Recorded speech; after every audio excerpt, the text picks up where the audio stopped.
kooxda Liverpool oo doonaysay in ay markeedii toddobaad ay ku guuleysato koobka Champions League ayaa waxaa la soo darisay niyad-jab weyn kadib markii qaybtii dambe ee ciyaarta uu gool u ka dhaliyay ciyaaryahanka Vinicius Junior sidaasna ay guusha ay ku raacday kooxda Real Madrid oo ku guuleysatay koobka horyaalka Yurub. kooxda Real Madrid ayaa markii 14aad ku guuleysatay koobka Champions League kadib ciyaartii xalay ka dhacday garoonka Stade de France oo ku yaal magaalada Paris ee caasimadda waddankaasi Faransiiska. guushan tababaraha Real Madrid Carlo Ancelotti waxay uga dhigan tahay in uu taariikh uu sameeyay isagoo noqday tababarihii ugu horeeyay ee ku guuleystay horyaalkii afraad ee Champions League. goolahayaha Real Madrid ayaa xalay ahaa ninka la isdhihi karo waxa uu qayb u ka qaatay guusha maadaama uu Liverpool uu ku noqday laf dhuun gashay. wuxuu kubado badan ka qabtay weeraryahanada Liverpool sida Mohamed Salah iyo Sadio Mane.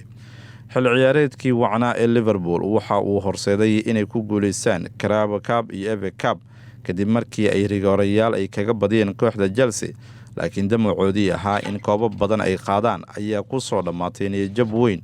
Man City ayaa 1 dhibic oo kaliya dhowaan kaga qaaday horyaalka Ingiriiska, waxaana halkaa ku soo gabagaboobay riyadoodii ahayd in ay koobkaasi ay qaadaan. taariikhda labada koox haddii dib aynu u milicsano, Real Madrid ayaa laga badiyay 4 jeer 12 kulan oo Champions League ah xilli ciyaareedkan. Liverpool ayaa laga badiyay 3 ka mid ah 62 kulan oo ay ciyaareen tartamada oo dhan 2021-2022. sidaas oo ay tahay kooxda haysata horyaalka Spain ayaa gaartay finaalka 17aad ee tartankani.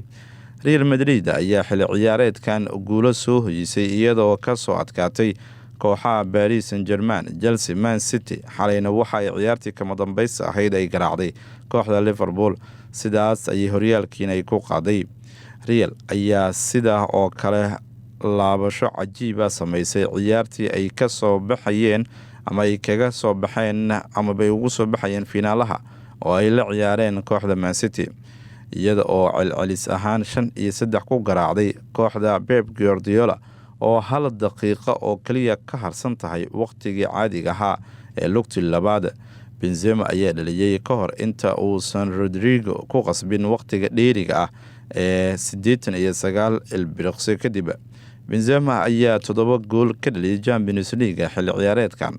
kooxaha Ingiriiska ayaa rigoore ay heleen kooxdiisa ugu soo saaray in ay soo gaarto ciyaartii kama dambaysta oo ay xalay kooxdiisa Real Madrid ay ku guuleysatay Champions League.